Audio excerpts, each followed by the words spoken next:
महाराष्ट्र में full speed में corona 24 घंटे में 3200 से ज्यादा नए मामले, 94,000 के पार पहुंचा कुल आंकड़ा। अब तक 3400 से ज्यादा की मौत। मुंबई में पिछले 24 घंटे में कोरोना के 1500 से ज्यादा मामले, 52,000 के पार पहुंचा कुल आंकड़ा। अब तक 1800 से ज्यादा की मौत। कोरोना संकट पर महाराष्ट्र के मुख्यमंत्री उद्धव ठाकरे का बयान, हालात अभी भी मुश्किल है।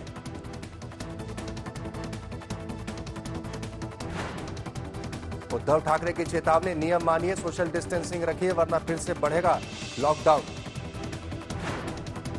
प्रवासी मजदूरों की मदद को आ गया अमिताभ बच्चन, 6 फ्लाइट बुक करके पहुंचा रहे हैं घर। मुंबई के बोरीवली स्टेशन पर मिला कोरोना का मरीज का शव, अस्पताल से सुबह के वक्त गायब हो गए थे बुजुर्ग। मुंबई से सटे ठाणे में एनसीपी के पार्षद की कोरोना से मौत, अस्पताल में भर्ती किए जाने के दौरान दम तोड़ा। अकोला में कर्ज में डूबे किसान ने की खुदकुशी, कपास नहीं बिकने से था परेशान। पुणे में नकली नोट तैयार करने वाले गैंग का पर्दाफाश, पुलिस ने फौज के खुफिया विंग के साथ मिलकर किया ऑपरेशन। महाराष्ट्र के औरंगाबाद पुलिस चालान काटकर हुई मालामाल, लॉकडाउन तोड़ने वालों से अभी तक वसूले 3 करोड़ रुपए। महाराष्ट्र के चंद्रपुर में सेक्स रैकेट का खुलासा, शहर के पौष इलाके से एक महिला और एक एजेंट गिरफ्तार। पुणे में नाबालिग ने फांसी लगाकर दी जान, टीवी देखने से रोके जाने पर माता पिता से था नाराज। गुजरात में राज्यसभा चुनाव के चलते गहमा गहमी जारी, एनसीपी के प्रदेश अध्यक्ष का बयान, अभी और कांग्रेस विधायक दे सकते हैं इस्तीफा। गुजरात के कांग्रेस विधायकों को राजकोट के नील सिटी रिजॉर्ट से दूसरे ठिकानों पर पहुंचाया गया, रिजॉर्ट मालिक के खिलाफ दर्ज है मुकदमा। पाबंदी हटने के बावजूद गुजरात के नर्मदा में स्टैच्यू ऑफ यूनिटी सुनसान, कोरोना की दहशत से नहीं पहुंच रहे सैलानी। 290 अंकों की बढ़त के साथ 34,247 पर बंद हुआ सेंसेक्स, निफ्टी 69 पॉइंट बढ़कर 10,116 पर बंद। भारत के रियल एस्टेट सेक्टर में संकट के बादल गहराए, 2019-20 में प्राइवेट इक्विटी निवेश में 93% की गिरावट। बुधवार को लगातार चौथे दिन बढ़े पेट्रोल डीजल के दाम, पेट्रोल 40 पैसे, डीजल 45 पैसे प्रति लीटर महंगा। Driving licence, vehicle fitness certificate की सरकार ने फिर बढ़ाई वैधता, मोटर वाहन अधिनियम से जुड़े अनिवार्य दस्तावेजों 30 सितंबर तक किया वैध। मई में मारुति ने गाड़ियों के उत्पादन में तकरीबन 98% कमी की, 401 छोटी कारों समेत महज 3,714 कारों का प्रोडक्शन। माइक्रोसॉफ्ट और गूगल में से कोई एक हो सकता है जियो का आखिरी निवेशक, दोनों कंपनियों में मची जियो में 6% हिस्सेदारी खरीदने की होड़। गूगल मैप्स में जल्द सुनाई दे सकती है अमिताभ बच्चन की आवाज, नेविगेशन के लिए कंपनी ने किया बिग बी से संपर्क। लॉकडाउन में लोगों ने जमकर खरीदे पार्ले जी बिस्किट, बिक्री के मामले में 82 साल का रिकॉर्ड टूटा। एमिरेट्स एयरलाइंस ने 600 पायलट्स और 6,500 केबिन क्रू को नौकरी से निकाला, सितंबर तक जारी रहेगी कर्मचारियों की तनख्वाह में 50% कटौती। कोरोना काल में 5 करोड़ अतिरिक्त लोग भीषण गरीबी के हो सकते हैं शिकार, संयुक्त राष्ट्र के मुखिया ने जताई आशंका। नमस्कार, मैं हूं भुवनेश सेंगर, आप देख रहे हैं मुंबई मेट्रो। मुंबई में कोरोना ने 24 घंटे में 97 लोगों की जान ले ली है। महाराष्ट्र में आज कोरोना के सबसे ज्यादा केस आए हैं और सबसे ज्यादा मौतें भी हुई हैं। 3,254 नए केस के साथ महाराष्ट्र में कोरोना के केस 94,000 के पार हो गए।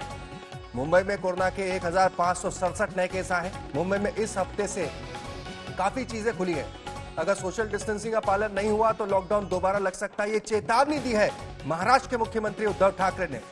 उद्धव ठाकरे भी चाहते हैं कि एसेंशियल सर्विसेज के लोगों के लिए लोकल शुरू की जाए, क्योंकि बहुत सारे कर्मचारी लोकल नहीं चलने की वजह से ड्यूटी पर नहीं जा पा रहे हैं।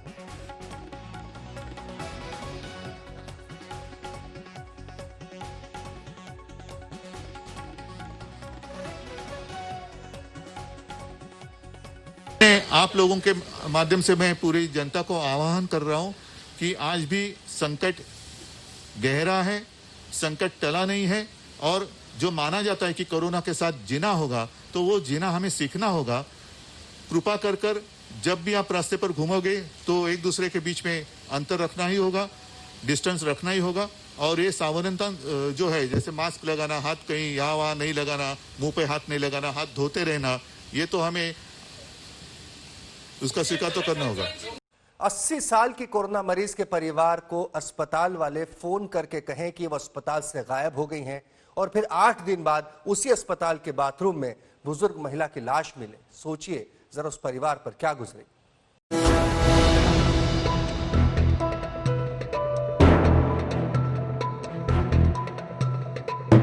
80 साल की बुजुर्ग महिला की तबीयत खराब थी। जलगांव के सिविल अस्पताल में 1 जून को इन्हें भर्ती कराया गया था। 2 जून को रिपोर्ट में कोरोना बीमारी निकली।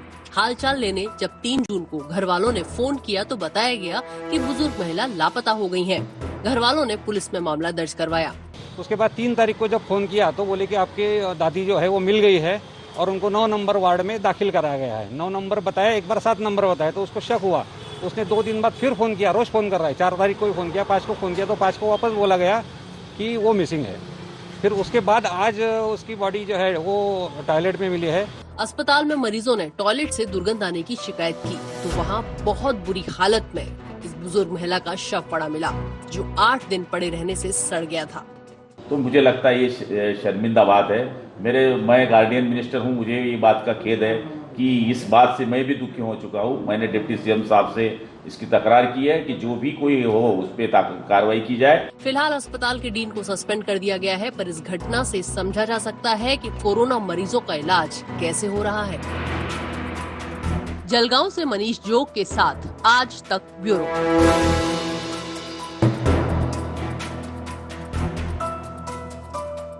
देश में मुंबई और मुंबई में धारावी कोरोना का एपिसेंटर बन गया था।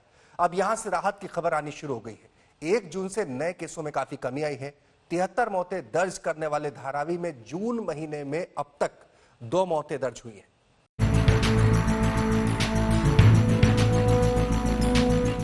धारावी जो मुंबई में कोरोना का पर्याय बन गया था।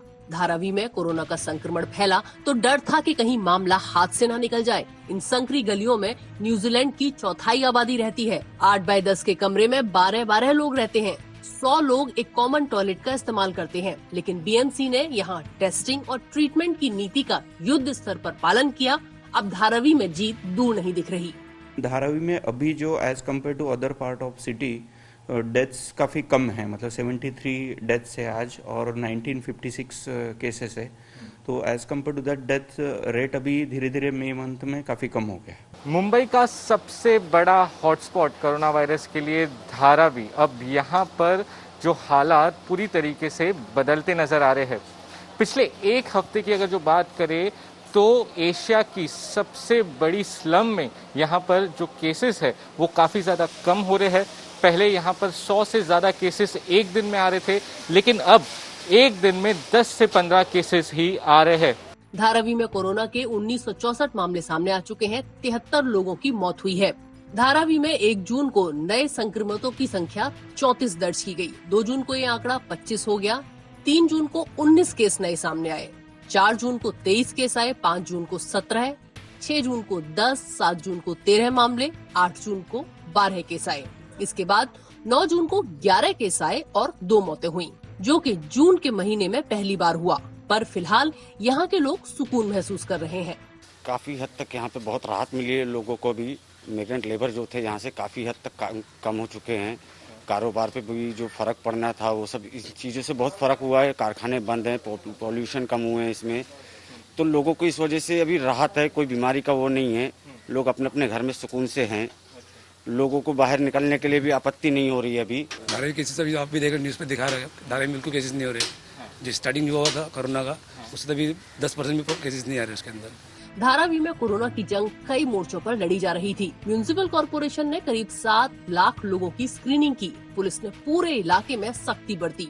उसी का मिला जुला असर अब दिख रहा है। लेकिन मुंबई और पूरे महाराष्ट्र के लिए लड़ाई आसान नहीं है। मुंबई से सौरभ वक्तानिया के साथ आज तक ब्यूरो। बीएमसी और पुलिस ये तो ऐसे विभाग हैं जिन पर कोरोना का सबसे ज्यादा कहर टूटा है। मार्च से अब तक बीएमसी अपने 55 कर्मचारियों को खो चुकी है। मुंबई को कोरोना से बचाने का दारोमदार बीएमसी के कंधों पर ही है।